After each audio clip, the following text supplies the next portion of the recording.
ನಗರ ಕಲ್ಯಾಣ ಇಲಾಖೆಯಲ್ಲಿ ದುಡಿತಕ್ಕಂಥ ಹೊರಗುತ್ತಿಗೆ ನೌಕರರಿಗೆ ಕಳೆದ 2 ವರ್ಷಗಳಿಂದ ಅವರು ತಾತ್ಕಾಲಿಕ ನೇಮಕಾತಿ ಆದೇಶ ಕೊಟ್ಟಿಲ್ಲ. ಕೊಡಬೇಕಂತ ಹಲವಾರು ಸಲ ಹಿಂದೆ ಕೂಡ ಇಲ್ಲಿ ಹೋರಾಟ ಮಾಡಿದೆವು. ಅವಾಗ ಬೇರೆ ಡಿಒ ಇದ್ದರು ಜಾವೀದ್ ಅಂತ, ಅವ್ರನ್ನೂ ಕೂಡ ಕೊಡಿಸ್ತೇವೆ ಅಂತಂದ್ರು. ಅವ್ರು ಹೋಗಿಬಿಟ್ರು. ಈಗ ಮತ್ತೊಬ್ಬರು ಸರ್ ಬಂದಾರೆ, ಅವ್ರಿಗೂ ನಾವು ರಿಕ್ವೆಸ್ಟ್ ಮಾಡೀವಿ, ನಮಗೆ ತಾತ್ಕಾಲಿಕ ನೇಮಕಾತಿ ಆದೇಶ ಕೊಡ್ರಿ.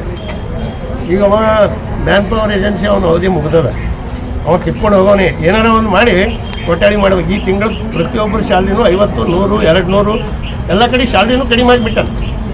ಯಾಕೆ ಕೊಡ್ಬೇಕು? ನನ್ನ ಮುಗ್ದದಲ್ಲ, ಶುರು ಒಂದು ಕೊಟ್ಟಿನಂತ ನಾವು ಯಾಕೆ ಕೊಡ್ಬೇಕಂದ್ರೆ ಅವ್ನಿಗೆ ರಿನ್ಯೂವಲ್ ಯಾಕೆ ಮಾಡ್ಕೊಂಡು 4 ವರ್ಷ ಯಾಕೆ ಕೊಡೋದು? ಒಂದೇ ವರ್ಷಕ್ಕೆ ಹೋಗ್ಬೇಕಿತ್ತು. 4 ವರ್ಷ ಬಿಡೋಕ್ಕೆ ಅವ್ರ ಗಳು ಸಿಕ್ಕಿಲ್ಲ, ಆಸ್ತಿ ಅದ ಇಲ್ಲ ಕಲಬುರಗಿಯಾಗ ಏನಿಲ್ಲ. 4 ವರ್ಷ ಹಿಡಿದು ಅವನೇ ಅಲ್ಲ, ಯಾಕೆ ಕೊಡಬೇಕು ಆದೇಶ ಕಾಪಿ ಅಂತ ಉಲ್ಟಾ ಪ್ರಶ್ನೆ ಮಾಡ್ತಾನೆ ನಾವು. ಇಂಥ ನೀಚ ಎಷ್ಟೋ ಮಂದಿದ್ದು PF ಕಟ್ಟಿಲ್ಲ, ESI ಕಟ್ಟಿಲ್ಲ, ಸ್ಯಾಲ್ರಿ ಕರೆಕ್ಟ್ ಹಾಕಲ್ಲ, ಭಾಳಷ್ಟು ಹರೆಸ್ಮೆಂಟ್ ಮಾಡ್ತಾನೆ.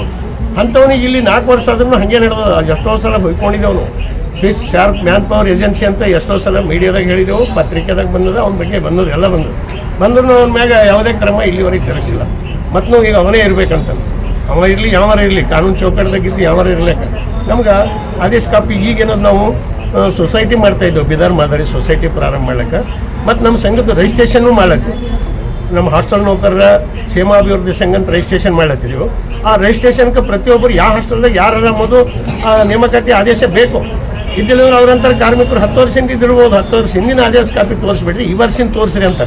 ಈ ವರ್ಷಿನ ಕೊಡು ಅಂದ್ರೆ ನಾನೇ ಇದ್ದೀನಲ್ಲ ಅಂತ ಇವ ಅಂತ. ಹಿಂಗೆ ಅದ ಪ್ರಾಬ್ಲಮ್. ಅದಕ್ಕೆ ನಮ್ದೇನು ಡಿಮ್ಯಾಂಡ್ ಅದ, ಅವನು ಏನು ಆದೇಶ ಕಾಪಿ ಎಲ್ಲರಿಗೂ ಕೊಡಬೇಕು. ಮೈನಾರಿಟಿಗಳಲ್ಲಿ ಇರ್ತಕ್ಕಂಥ ಹಾಸ್ಟೆಲ್ಗಳಿಗೆ ಕೊಡಬೇಕು. ಮತ್ತು ಅವ್ನು ಮುರಾರ್ಜಿನೂ ಅವ್ನ ಕೈದಾಗಲ್ಲ, ಅವ ಕಳ್ಳನ ಕೈದಾಗಲ್ಲ. ಅವನು ಇನ್ನೂ ಇವತ್ತಿಗೆ ಅವ್ರಿಗೂ ಕೂಡ ಆದೇಶ ಕಾಪಿಗಳು ಕೊಟ್ಟಿಲ್ಲ. ಮುರಾರ್ಜಿ ಇದೇ ನಮ್ಮನ್ನ ಮಾಡಿಬಿಡ್ತಾನೆ. ಬಟ್ ಆರ್ಡರ್ ಕಾಪಿಗಳು ಕೊಡ್ಲಾಗ್ತಾ ಇರಲಿಲ್ಲ. ಏನು ಅವ್ರು ಆಸ್ತಿ ಕೊಟ್ಟಂಗೆ ನಾವು ದುಡ್ಡಿದೆ ಸುಮಾರು ಬರುತ್ತೆ. ಕೊಟ್ಟರೆ ಅವ್ರ ಮೇಲೆ ಯಾವುದೇ ಕ್ರಮ ಆಲತ್ತಿಲ್ಲ. ಏನೀಗ ಅದು ನಾವೇನು ಮಾಡ್ಲಕ್ಕತ್ತ? ನಮ್ದು ಹೋರಾಟ ಒಂದೇ ಆಗ್ಯದ.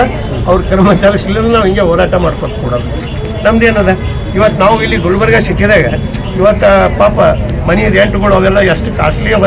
ಅಷ್ಟು ಇದ್ರೂ ಬಡವ್ರು ಹಂಗೆ ಏನೋ ಕಿರಾಯ ಮನೆಯಾಗಿದ್ದು ಜೀವನ ಮಾಡ್ಲತ್ತಾರೆ. ಅದು ಕೊಟ್ಟಿದ್ದು 10-15 ಸಾವಿರ ರೂಪಾಯಿ ಅದಕ್ಕೆ ಸರಿ ಹೋಗ. ಅದನ್ನು ಅದ್ರಾಗೆ ಹಂಗೆ ದುಡಿಲತ್ತಾರೆ ಕಷ್ಟಪಟ್ಟು.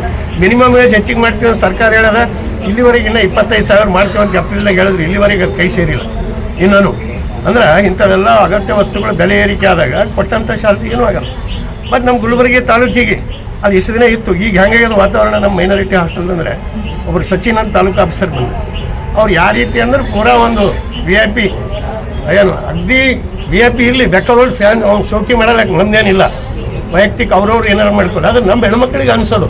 ಹಾಸ್ಟೆಲ್ಗೆ ಹೋಗಿ ನಾವು ಹೇಳಿ ಕೇಳ್ಬೇಕಿದ್ರೆ ಕೆಲಸ ತೆಗಿತೀನಿ ಅಂತ ಯಾರೋ ಅವ್ರು ಸೋದರ ಮೋಸರ್ತಾನಂತ ಅವ್ನ ಮನೆಗೆ ಇವ್ರು ಕ್ಲೀನ್ ಮಾಡ್ಲಿಕ್ಕೆ ಹೋಗ್ಬೇಕು.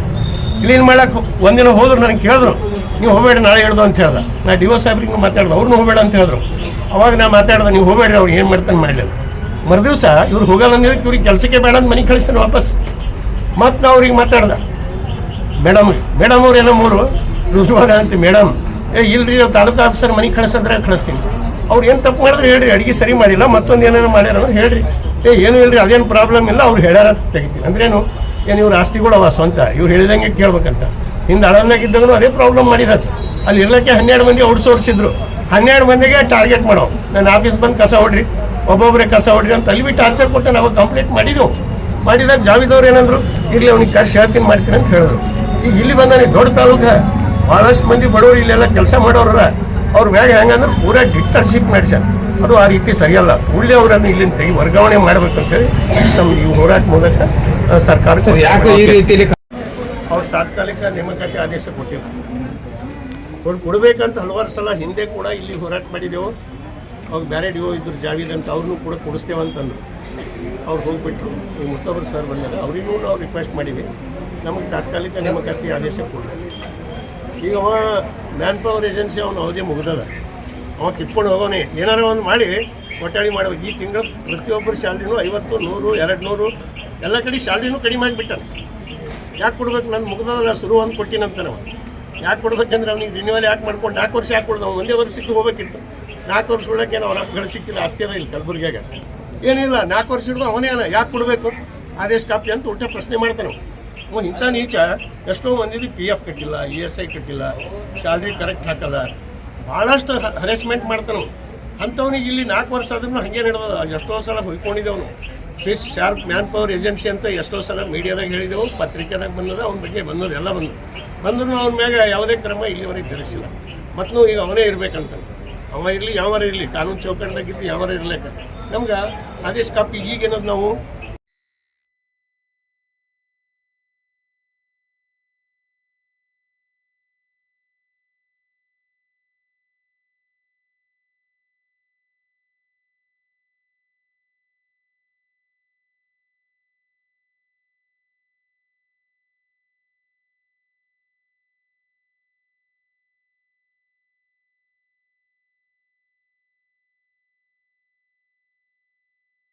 ಮುರಾರ್ಜಿ ಇದೇ ನಮ್ಮನ್ನ ಮಾಡಿಬಿಡ್ತಾನೆ.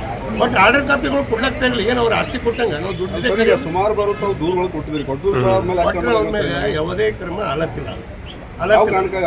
ಏನೀಗ ಅದು ನಾವೇನು ಮಾಡ್ಲಕ್ಕತ್ತ, ನಮ್ದು ಹೋರಾಟ ಒಂದೇ ಆಗ್ಯದ. ಅವ್ರ ಕರ್ಮಚಾರಿಗಳಿಲ್ಲ, ನಾವು ಹಿಂಗೆ ಹೋರಾಟ ಮಾಡ್ಕೊತ ಕೊಡೋದು ನಮ್ದೇನದ. ಇವತ್ತು ನಾವು ಇಲ್ಲಿ ಗುಲ್ಬರ್ಗ ಸಿಕ್ಕಿದಾಗ ಇವತ್ತು ಪಾಪ ಮನೆ ರೆಂಟ್ಗಳು ಅವೆಲ್ಲ ಎಷ್ಟು ಕಾಸ್ಟ್ಲಿ ಅವ, ಅಷ್ಟಿದ್ರು ಬಡವ್ರು ಹಂಗೆ ಏನೋ ಕಿರಾಯ ಮನೆಯಾಗಿದ್ದು ಜೀವನ ಮಾಡ್ಲತ್ತಾರ. ಅದು ಕೊಟ್ಟಿದ್ದು 10-15 ಸಾವಿರ ರೂಪಾಯಿ ಅದಕ್ಕೆ ಸರಿ ಹೋಗಿ, ಅದನ್ನು ಅದ್ರಾಗೆ ಹಂಗೆ ದುಡಿಲತ್ತಾರೆ ಕಷ್ಟಪಟ್ಟು. ಮಿನಿಮಮ್ ವೇಜ್ ಹೆಚ್ಚಿಗೆ ಮಾಡ್ತೀವಿ ಸರ್ಕಾರ ಹೇಳೋದ, ಇಲ್ಲಿವರೆಗೆ ಇನ್ನೂ 25 ಸಾವಿರ ಮಾಡ್ತೀವಿ ಅಂತ ಏಪ್ರಿಲ್ನಾಗ ಹೇಳಿದ್ರು, ಇಲ್ಲಿವರೆಗೆ ಅದು ಕೈ ಸೇರಿಲ್ಲ ಇನ್ನೂ. ಅಂದ್ರೆ ಇಂಥವೆಲ್ಲ ಅಗತ್ಯ ವಸ್ತುಗಳು ಬೆಲೆ ಏರಿಕೆ ಆದಾಗ ಕೊಟ್ಟಂಥ ಶಾರ್ಟ್ ಏನೂ ಆಗಲ್ಲ. ಮತ್ತು ನಮ್ಮ ಗುಲ್ಬರ್ಗಿ ತಾಲೂಕಿಗೆ ಅದು ಇಷ್ಟು ದಿನ ಇತ್ತು, ಈಗ ಹೆಂಗಾಗ್ಯದ ವಾತಾವರಣ ನಮ್ಮ ಮೈನಾರಿಟಿ ಹಾಸ್ಟೆಲ್ ಅಂದರೆ ಒಬ್ಬರು ಸಚಿನ್ ಅಂತ ತಾಲೂಕು ಆಫೀಸರ್ ಬಂದರು. ಅವ್ರು ಯಾವ ರೀತಿ ಅಂದ್ರೆ ಪೂರಾ ಒಂದು VIP ಏನು ಅಗ್ದಿ VIP ಇರಲಿ, ಬೇಕಾದೊಳ್ಳೆ ಫ್ಯಾನ್ ಅವ್ನು ಶೋಕಿ ಮಾಡಲ್ಲ, ನಮ್ದೇನಿಲ್ಲ ವೈಯಕ್ತಿಕ ಅವ್ರವ್ರು ಏನಾರು ಮಾಡ್ಕೊಳ್ಳಿ. ಆದರೆ ನಮ್ಮ ಹೆಣ್ಮಕ್ಳಿಗೆ ಅನ್ಸೋದು ಹಾಸ್ಟ್ಲಿಗೆ ಹೋಗಿ ನಾವು ಹೇಳಿ ಕೇಳ್ಬೇಕಿಲ್ಲ, ಕೆಲಸ ತೆಗಿತೀನಿ ಅಂತ. ಯಾರೋ ಅವ್ರು ಸೋದರ ಮೋಸತ್ತಾನಂತ ಅವ್ನ ಮನೆಗೆ ಇವ್ರು ಕ್ಲೀನ್ ಮಾಡಕ್ಕೆ ಹೋಗ್ಬೇಕು. ಕ್ಲೀನ್ ಮಾಡಕ್ಕೆ ಒಂದಿನ ಹೋದ್ರು ನನಗೆ ಕೇಳಿದ್ರು, ನೀವು ಹೋಗಬೇಡಿ ನಾಳೆ ಹಿಡ್ದು ಅಂತ ಹೇಳ್ದೆ. ನಾ DO ಸಾಹೇಬ್ರಿಗೆ ಮಾತಾಡ್ದೆ, ಅವ್ರನ್ನೂ ಹೋಗಬೇಡ ಅಂತ ಹೇಳಿದ್ರು. ಅವಾಗ ನಾ ಮಾತಾಡ್ದೆ, ನೀವು ಹೋಗಬೇಡ್ರಿ, ಅವ್ರು ಏನು ಮಾಡ್ತಾನೆ ಮಾಡಲಿ. ಮರುದಿವಸ ಇವ್ರು ಹೋಗೋದಂದಿದ್ದಕ್ಕೆ ಇವ್ರಿಗೆ ಕೆಲಸಕ್ಕೆ ಬೇಡ ಅಂತ ಮನೆಗೆ ಕಳಿಸ್ತೀನಿ ವಾಪಸ್. ಮತ್ತು ನಾವು ಅವ್ರಿಗೆ ಮಾತಾಡ್ದೆ ಮೇಡಮ್ ಅವ್ರು ಏನೋ ಮೂರು ರುಜುವಾದ ಅಂತ. ಮೇಡಮ್ ಇಲ್ರಿ ತಾಲೂಕು ಆಫೀಸರ್ ಮನೆಗೆ ಕಳಿಸಂದ್ರೆ ಕಳಿಸ್ತೀನಿ. ಅವ್ರು ಏನು ತಪ್ಪು ಮಾಡಿದ್ರೆ ಹೇಳ್ರಿ, ಅಡುಗೆ ಸರಿ ಮಾಡಿಲ್ಲ ಮತ್ತೊಂದು ಏನಾರು ಮಾಡ್ಯಾರ ಅಂದ್ರೆ ಹೇಳ್ರಿ, ಏನೂ ಇಲ್ಲರಿ ಅದೇನು ಪ್ರಾಬ್ಲಮ್ ಇಲ್ಲ, ಅವ್ರು ಹೇಳ್ಯಾರ ತೆಗಿತೀನಿ. ಅಂದ್ರೇನು ಏನು ಇವ್ರ ಆಸ್ತಿಗಳು ಅವ ಸ್ವಂತ, ಇವ್ರು ಹೇಳಿದಂಗೆ ಕೇಳ್ಬೇಕಂತ. ಹಿಂದೆ ಅಳನ್ನಾಗಿದ್ದಾಗೂ ಅದೇ ಪ್ರಾಬ್ಲಮ್ ಮಾಡಿದತ್ತು. ಅಲ್ಲಿ ಇರ್ಲಿಕ್ಕೆ 12 ಮಂದಿ ಔಟ್ಸೋರ್ಸಿದ್ರು. 12 ಮಂದಿಗೆ ಟಾರ್ಗೆಟ್ ಮಾಡೋ, ನನ್ನ ಆಫೀಸ್ ಬಂದು ಕಸ ಹೊಡ್ರಿ, ಒಬ್ಬೊಬ್ಬರೇ ಕಸ ಹೊಡ್ರಿ ಅಂತ ಅಲ್ಲಿ ಭೀ ಟಾರ್ಚರ್ ಕೊಟ್ಟು ನಾವು ಕಂಪ್ಲೇಂಟ್ ಮಾಡಿದೆವು. ಮಾಡಿದಾಗ ಜಾವಿದವ್ರು ಏನಂದ್ರು, ಇರಲಿ ಅವ್ನಿಗೆ ಕರ್ಸಿ ಹೇಳ್ತೀನಿ ಮಾಡ್ತೀನಿ ಅಂತ ಹೇಳಿದ್ರು.